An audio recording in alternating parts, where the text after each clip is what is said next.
y que dentro de esos riesgos hay riesgos permitidos y riesgos prohibidos. Si toda acción humana tiene riesgos, la acción humana que se manifiesta a través de una corporación, una sociedad, no importa cómo sea anónima, SRL, ¿no? También importa riesgos.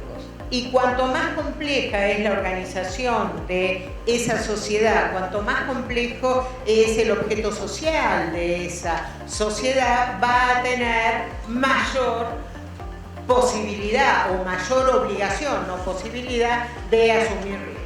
Para ubicarlo rápidamente, todo el criterio y la elaboración de lo que es el gobierno corporativo o el corporate governance aparecen luego de brutos escándalos en los Estados Unidos con relación a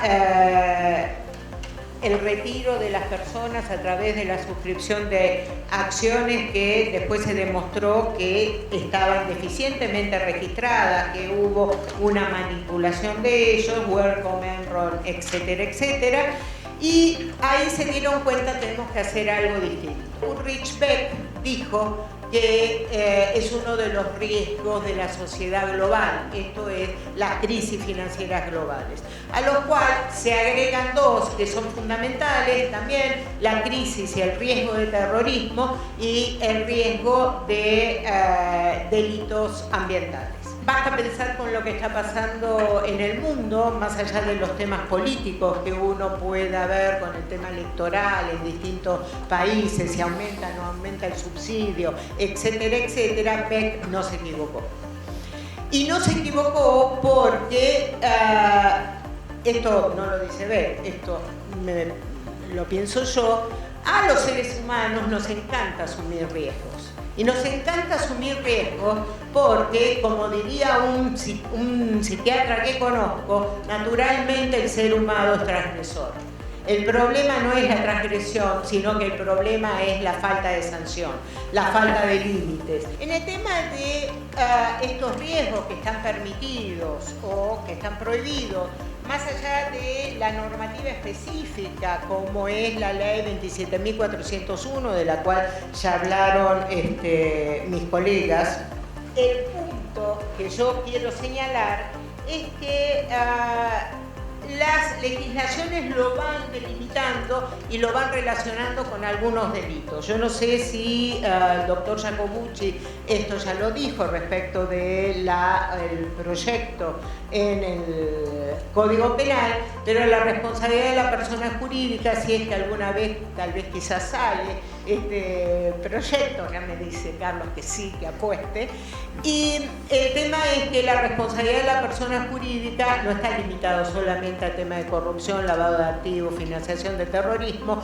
u otros modalidades como régimen penal cambiario, ya que está de moda de nuevo con los valores del dólar y si hay cepo o no hay cepo, si se instaura el control de cambio más restrictivo, sino que también hay va a estar limitada, no limitada, sino referida a otro tipo de delitos. Entre ellos, vuelvo a los delitos ambientales, al tema de financiación de terrorismo, que en realidad ya está prevista en el Código Penal, lo van a tener, pero también con tema de trata, con fines de explotación sexual.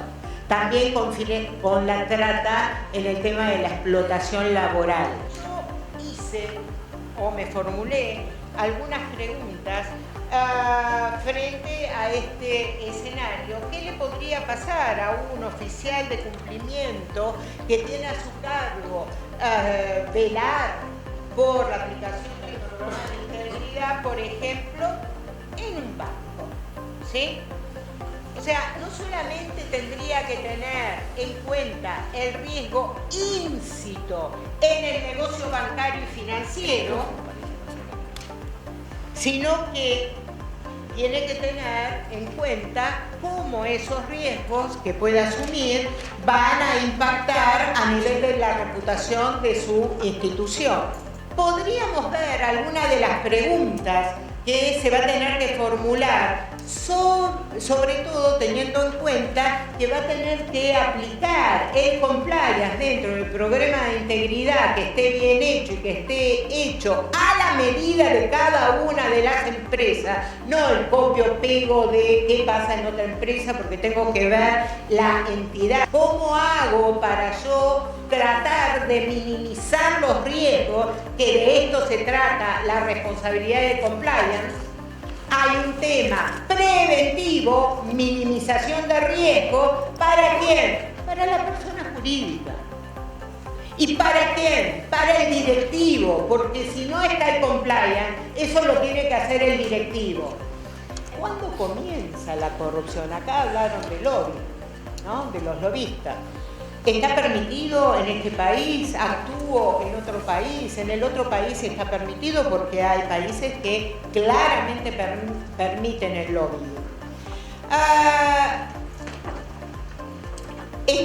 Se admite la sponsorización de la actividad. En algunos lugares sí está admitido y en otros no.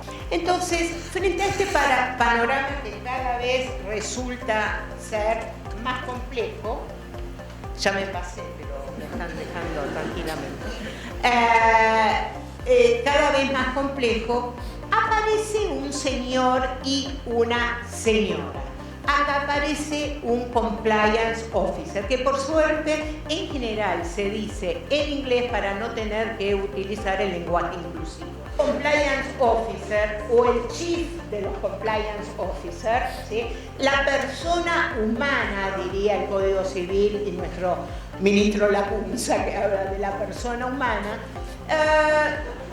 va a tener que pensar varias cosas. Primera cuestión, que es lo que se sostiene en Europa. ¿Tiene responsabilidad penal? En general se dice que no, porque es un auxiliar, que en realidad es el que diseña los programas, que tiene que cumplir con estos programas, que tiene que velar con los programas. En términos comparativos, no se dan cuenta que le están haciendo asumir un montón de responsabilidades que antes eran las que tenía el director. Entonces, en Europa, en este momento, a través de distintas normativas, se está discutiendo la responsabilidad penal del compliance officer. Entonces alguien me dice, bueno, pero ¿qué tiene que ver la responsabilidad del compliance? Acá funcionó el compliance y ahí se detectó el problema. El punto es, si hay un compliance que no cumple con lo que tiene que, con su función y no hace aquello para lo cual se comprometió al momento de ser contratado como compliance, tengan cuidado que a lo mejor algún juez puede sostener que tiene responsabilidad penal por omisión.